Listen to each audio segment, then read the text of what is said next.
Assalamualaikum warahmatullahi wabarakatuh. Ketemu lagi dengan saya Saadatul Lailia, JGP Angkatan 11 kelas 341 di Koneksi Antar Materi Modul 2.2. Pertanyaan pemantik yang pertama, apa kesimpulan tentang perubahan pengetahuan keterampilan sikap sebagai pemimpin pembelajaran setelah mempelajari pembelajaran sosial dan sebelumnya?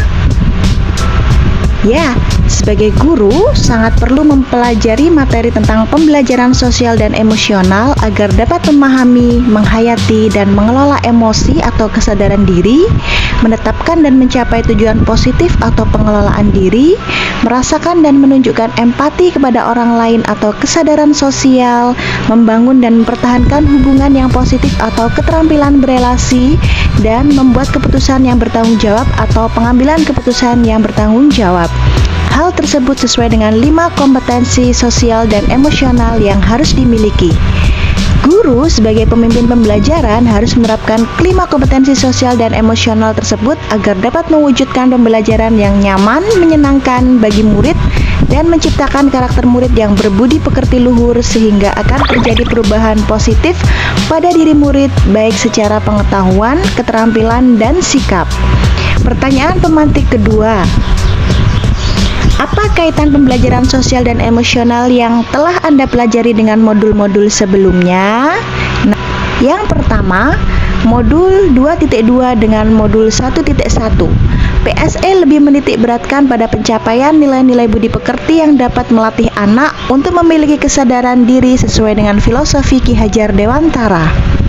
Kalau dikaitkan dengan modul 1.2, PSE dilakukan secara kolaboratif oleh seluruh komunitas sekolah.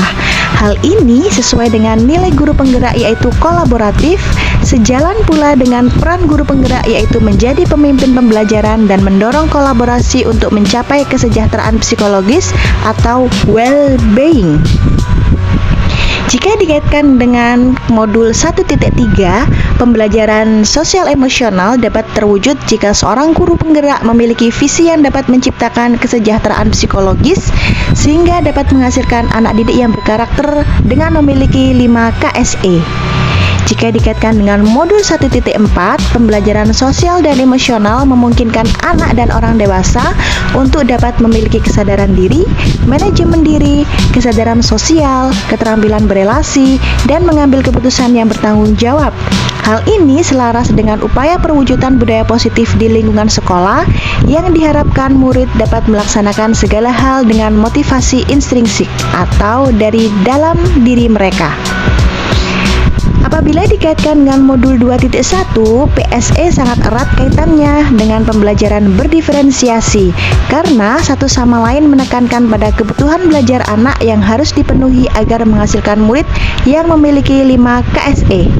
Dengan demikian, modul 2.2 yang mengkaji tentang pembelajaran sosial dan emosional memiliki keterkaitan dengan modul-modul sebelumnya. Sebelum pembelajaran modul ini, saya berpikir bahwa pembelajaran hanya bertujuan untuk mengubah pengetahuan dan keterampilan anak, sehingga pembelajaran terfokus pada pemenuhan nilai. Setelah mempelajari modul ini, ternyata belajar dapat mengubah karakter secara psikologis, sehingga anak dapat memiliki kesadaran diri yang tinggi untuk dapat memahami perasaan diri dan orang lain, memiliki manajemen diri untuk dapat mengelola emosi, memiliki kesadaran sosial, sehingga mereka memiliki kepedulian dengan orang lain termasuk kesadaran berelasi, agar dapat berkomunikasi secara efektif dengan orang lain dan mengambil keputusan yang bertanggung jawab terhadap pilihan yang ada. Berkaitan dengan kebutuhan belajar dan lingkungan yang aman dan nyaman untuk memfasilitasi seluruh individu di sekolah agar dapat meningkatkan kompetensi akademik maupun kesejahteraan psikologis atau well-being, 3 hal mendasar yang penting menurut saya ketika saya pelajari adalah: pertama, menerapkan 5 kompetensi sosial dan emosional yaitu kesadaran diri, manajemen diri, kesadaran sosial, keterampilan berelasi, dan pengambilan keputusan yang bertanggung jawab. Kedua, menerapkan praktik kesadaran penuh atau mindfulness dengan menggunakan teknik STOP atau teknik lain yang sesuai. Ketiga, menerapkan 3 aspek pendekatan PSE yaitu whole child, whole day, dan whole school. Perubahan yang akan saya terapkan di kelas dan di sekolah mencakup dua hal, perubahan bagi murid dan perubahan bagi rekan sejawat. Pada perubahan bagi murid, ada 3 hal yang akan saya lakukan, yaitu memberikan pengajaran eksplisit dalam kegiatan kokurikuler dan kurikuler, intrakurikuler, serta ekstrakurikuler. Yang kedua, menciptakan iklim kelas dan budaya sekolah melalui praktek guru dan reintegrasi dengan murid serta mengubah peraturan dan harapan sekolah menjadi berpihak pada PSE.